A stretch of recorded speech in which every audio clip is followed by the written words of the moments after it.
देखिए, सबसे पहले तो ये समझना है कि इस पूरे मामले में चुनाव परिणामों के बाद से लगातार अलग अलग स्तर पर मुख्यमंत्री मुलाकातें कर रहे हैं। मुलाकातें इस समय विधायकों से हो रही है और पहले वो इससे संगठन के लोगों से भी मिल चुके हैं। मुख्यमंत्री का स्वतः संज्ञान है ये, मुख्यमंत्री का ये ना ये संगठन के तौर पर मुलाकातें मुख्यमंत्री नहीं कर रहे हैं, बल्कि मुख्यमंत्री के पद पर होते हुए अपनी तरफ से ऑब्जर्वेशन के लिए, क्योंकि अधिकारियों की शिकायत को लेकर तमाम बातें की जा रही थी, उसके लिए वो इस तरीके की मीटिंग्स कर रहे हैं। और इन मीटिंग्स में वो हिदायत भी सख्त दे रहे हैं कि अगर कोई अधिकारी गड़बड़ करता हुआ दिखे, मुझे सबूत लाकर दीजिए, मैं एक्शन लूंगा। तो इन मुलाकातों का भाजपा के संगठन से कोई लेना देना नहीं है, इसलिए बताया जा रहा है कि उप मुख्यमंत्री मीटिंग्स में नहीं जा रहे हैं। लेकिन क्योंकि संगठन में खुद का एक प्रभाव है और बार बार केशव मौर्य ये बात कहते हैं कि सरकार संगठन से बड़ा है, तो जो पिछले दिनों विवादों को लेकर तमाम कयास लगाए गए, क्या ये उसके असर से हो रहा है, क्या इसके पीछे वो कारण है, इन बातों को लेकर भी जबरदस्त चर्चा जो विधायक उस बैठक में जा रहे हैं उनके बीच ही जारी है। आज ब्रजेश पाठक खुद लखनऊ के इलाके से विधायक बनकर आते हैं, लखनऊ की कैंट विधानसभा से विधायक हैं। लखनऊ की तमाम विधायक, तमाम नेता पहुंचे हैं मुलाकात करने के लिए, लेकिन विधायक खुद पहुंचे नहीं है। मुख्यमंत्री ब्रजेश पाठक और पहले जो केशव मौर्य तक की बात सीमित थी, अब खुद ब्रजेश पाठक भी मुलाकातों में नहीं जाते दिखाई दे रहे हैं, जो इशारा कर रहा है कि कुछ गड़बड़ तो दिख रहा है। अजय, जो हालात बन रहे हैं, अभी जो स्थिति बन रही है, ऐसा लग रहा है दूरी दोनों ही डिप्टी सीएम ने बनाई हुई है, लेकिन हम ये भी देख रहे हैं कि at the same time Yogi Adityanath फैसले ले रहे हैं, वो फैसले जो उत्तर प्रदेश को और मजबूत करने के लिए जरूरी है। बिल्कुल, मुख्यमंत्री के तमाम फैसले, तमाम एक्शन, जमीन पे उसका जो असर है, चाहे वो लॉ एंड ऑर्डर का मामला हो, कोई भी व्यक्ति लॉ एंड ऑर्डर पे जब बात करता है तो जो असर मुख्यमंत्री के होने का लॉ एंड ऑर्डर पे पड़ा है, उसको लेकर भी चर्चा होती है कि कितना चीजें सुधरी हैं। ये सब तमाम चीजें हैं, लेकिन ये उनका परफॉर्मेंस जो है वो एक अलग हिस्सा है। पर संगठन को लेकर जो गहमा गहमी है, जो अब उखल कर जो बात कहावत कही जाती है कि बंद मुट्ठी लाख की, खुल जाए तो राख की, बीजेपी के संगठन के लोग कहते दिख रहे हैं कि ये हालात कुछ वैसे ही बनते दिख रहे हैं। आपसी सरफड़ोवल जो एक बातचीत की जा रही है, जो आजकल सोशल मीडिया से लेकर सड़कों पर होने वाली गप का हिस्सा बन गई है, हकीकत उसमें कितनी है उसे लेकर लगातार चर्चा है। लेकिन ये धन्यवाद आपका इस जानकारी के लिए। आगे भी आपसे अपडेट लेते रहेंगे, लेकिन इस बीच संजय निषाद लगातार बयान दे रहे हैं सरकार के समर्थन में, मुख्यमंत्री के समर्थन में। संजय निषाद कह रहे हैं कि मुख्यमंत्री योगी आदित्यनाथ हमारे अभिभावक हैं, अगर उनके पास कोई शिकायत लेकर जाएंगे तो समस्या को दूर जरूर करेंगे। अधिकारी गलत काम कर रहे हैं या आपकी बात नहीं सुनते हैं तो मुख्यमंत्री से शिकायत कीजिए। मुख्यमंत्री पहले भी ये बात कह चुके हैं। वो कह रहे हैं कि मैंने खुद मुख्यमंत्री को सबूत दिए, जिस अधिकारी के खिलाफ उस पर एक्शन हुआ है। संजय निषाद जी, ये मुलाकात में आपने भी तो नाराजगी जाहिर नहीं कर दी ना। अनुप्रिया पटेल जी पत्र लिख के नाराजगी जाहिर कर रही हैं, तमाम लोग और कर रहे हैं। आपकी मुलाकात का सार क्या था? नहीं, हमको काहे नाराज नहीं, वो अभिभावक हैं, हमारे मार्गदर्शक हैं, लोगों के मुखिया हैं और उनसे हमेशा मार्गदर्शन लिया जाता है। कुछ अधिकारियों से संबंधित बातें थी जिनको निर्देश दिया, मैं धन्यवाद दूंगा कि उस पर तत्काल कार्रवाई हुई और जो हमारे समाज को न्याय की उम्मीद थी उसके हिसाब से उस परिवार को संतुष्ट हुआ। पोस्टमार्टम हुआ और अब अधिकारी मौके पर कम से कम है। हम चाहते हैं कि इसी तरीके से हर जगह भी अधिकारी समय समय पर लोगों की सेवा करते रहें। दूसरा हमारा विभाग से विकास से संबंधित था। तीसरा हमारा प्रमुख रूप से 16 तारीख को अगले महीने में हमारा स्थापना दिवस है, उस पर लखनऊ में मनाने के लिए उनसे एक मार्गदर्शन लेना था। सर, मुख्यमंत्री जी की ये बात चर्चा में है कि उन्होंने कहा कि तमाम जो मंत्री विधायक हैं वो अधिकारियों के खिलाफ सबूत पेश करें तो उन पर कार्रवाई होगी। क्या वो कथन था, क्या उन्होंने कहा था और उसके बाद आप लोगों ने उस पर क्या क्या फीडबैक लिया, क्या कहा था, जरा ये बताइए। निश्चित रूप से भारत में लोकतंत्र में कार्रवाई के लिए निश्चित रूप से सबूत चाहिए और कुछ ऐसी बातें होती हैं कि बिना सबूत नहीं लिए जा सकते या नहीं प्राप्त किए जा सकते। तब भी माननीय मुख्यमंत्री की जिम्मेदारी, मतलब उन्होंने अभिभावक हैं, वो गार्जियन हैं कि किसी भी मंत्री और किसी विधायक के प्रति अगर कोई भी बात होता तो खड़े रहते हैं, हमेशा उसे संज्ञान में लेते हैं। और कल मैंने देखा कि पत्र देने के बाद तुरंत उस पर उन्होंने एक्शन लिया और उस पर सम्मानजनक कार्रवाई दी। ये तमाम जो मंत्री हैं सरकार के, वो इस समय, ये आपने पहले भी बताया था, चुनाव के समय भी कई अधिकारियों ने गड़बड़ की थी, तो ये रिपोर्ट आप लोग अपनी तरफ से तैयार कर रहे हैं मुख्यमंत्री को देकर कार्रवाई कराने? नहीं, ढेर सारे, मैंने पहले बताया, ढेर सारे अधिकारी अच्छे हैं उत्तर प्रदेश को, तभी आज उत्तर प्रदेश में हम इतनी कामयाबी प्राप्त की। लेकिन एक दो अधिकारी ऐसे हैं कि जो उनके वजह से ज़्यादा किरकिरी होती है और उन अधिकारियों को चिन्हित भी करते हैं मुख्यमंत्री जी, दंडित भी करते हैं।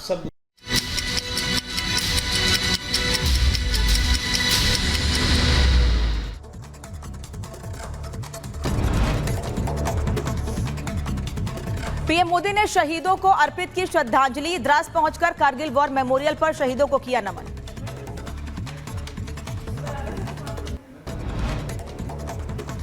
विश्व की सबसे ऊंची शिंकुला टनल का पीएम ने किया उद्घाटन। शिंकुला टनल 4.1 किलोमीटर लंबी होगी।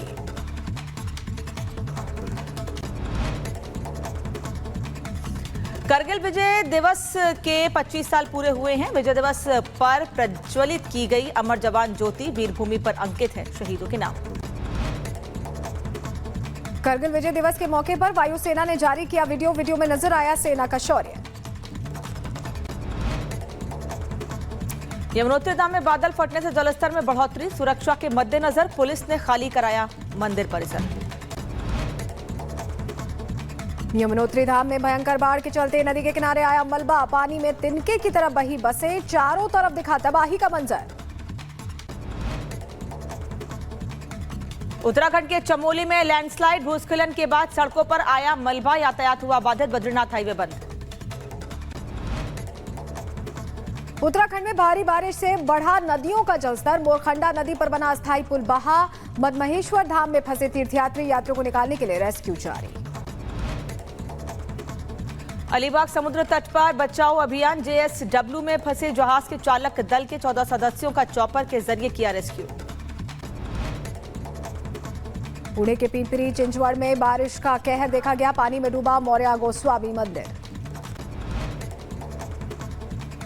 पुणे की करवे रोड पर घरों में घुसा पानी। दूसरी जगह शिफ्ट किए गए लोग। बाढ़ के कारण मचा हाहाकार। चरणजीत सिंह चन्नी के बयान से राहुल गांधी ने किया किनारा। अमृतपाल के सवाल पर रिपब्लिक भारत से बात करने से बचते दिखे राहुल गांधी।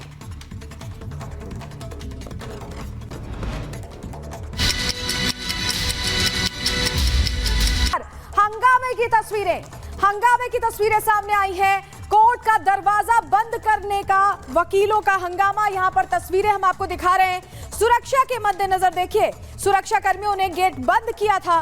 सुल्तानपुर कोर्ट में राहुल गांधी की पेशी हुई थी और मामले पर अगली सुनवाई 12 अगस्त को होगी।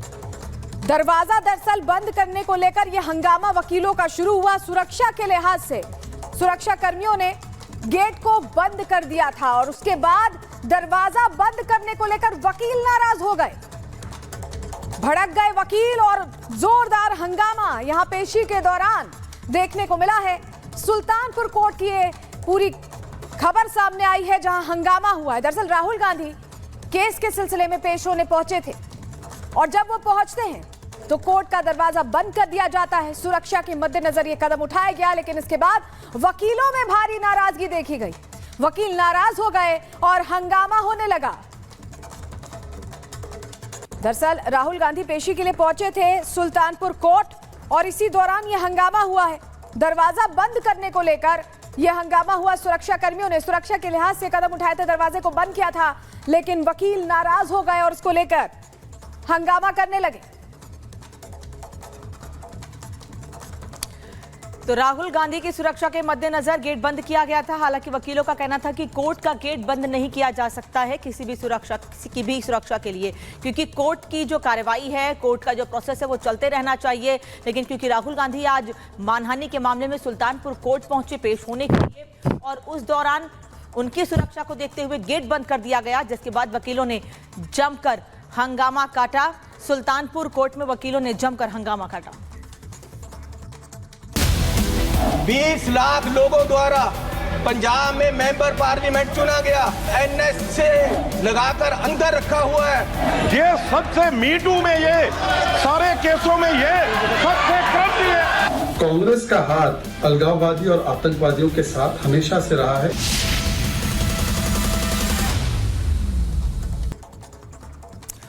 और अब आपको एक वीडियो दिखाते हैं। दरअसल बीजेपी नेता अमित मालवीय ने सोशल मीडिया पर एक वीडियो पोस्ट किया है। लोकसभा की कार्रवाई का ये वीडियो है। दरअसल कल चरणजीत सिंह चन्नी, जो कि पंजाब के पूर्व मुख्यमंत्री भी रह चुके हैं, उन्होंने खालिस्तानी अमृतपाल का समर्थन किया था। उस पर भारतीय जनता पार्टी के नेता और केंद्रीय मंत्री रवनीत सिंह बिट्टू ने उनको जवाब दिया था। लेकिन उस दौरान एक वीडियो भी सामने आया है जिसको अमित मालवीय ने सोशल मीडिया पर पोस्ट किया है और ये दिखाने की कोशिश कर रहे हैं कि जब चरणजीत सिंह चन्नी खालिस्तानी का समर्थन कर रहे थे उस वक्त राहुल गांधी भी कुछ नहीं बोल रहे थे, बल्कि राहुल गांधी उन्हें उकसाने का काम कर रहे थे। 25 जुलाई यानी कल का ये वीडियो है।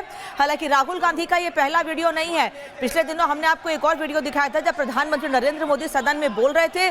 उस वक्त भी राहुल गांधी तमाम विपक्षी सांसदों को लेकर वेल के पास पहुंच गए और राहुल गांधी ने सांसदों को उकसाने का काम उस वक्त भी किया था। और अब एक बार फिर अमित मालवीय ने ये वीडियो सोशल मीडिया पर डालकर कहा है कि राहुल गांधी चन्नी को चुप कराने के बजाय उनको उकसा रहे थे। बोलो माननीय चेयरमैन जी,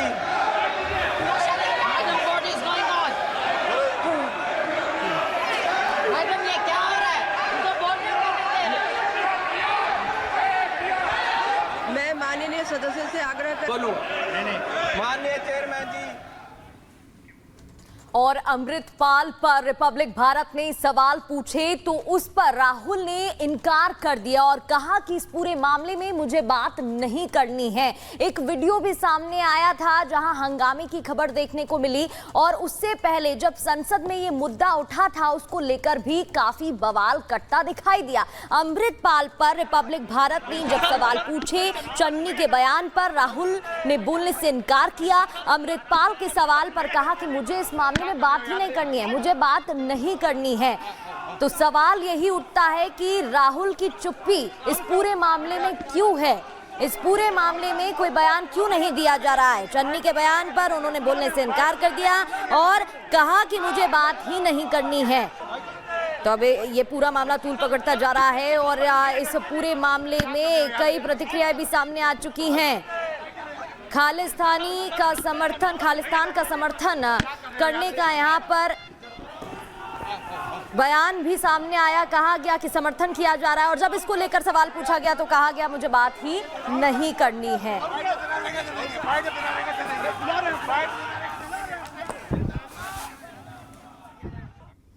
तो देखा आपने, जब सवाल पूछा गया राहुल गांधी से तो वो जवाब देने को तैयार नहीं, लेकिन सदन के अंदर उकसाते हुए भी नजर आए थे राहुल गांधी। 24 घंटे हो चुके हैं लेकिन कुछ लोगों का खालिस्तानी प्रेम खत्म होने का नाम नहीं ले रहा है। सवाल बार बार पूछे जा रहे हैं कि सदन के अंदर चरणजीत सिंह चन्नी इतनी बड़ी बात कह देते हैं और उसके बाद कोई कांग्रेस नेता इस पर माफी मांगने भी नहीं आता। आखिर इस तरह की उकसावे की राजनीति कब तक चलेगी, बड़ा सवाल है। 24 घंटे से ज्यादा का वक्त हो चुका है लेकिन अब तक माफी नहीं मांगी गई है। रिपोर्ट देखिए।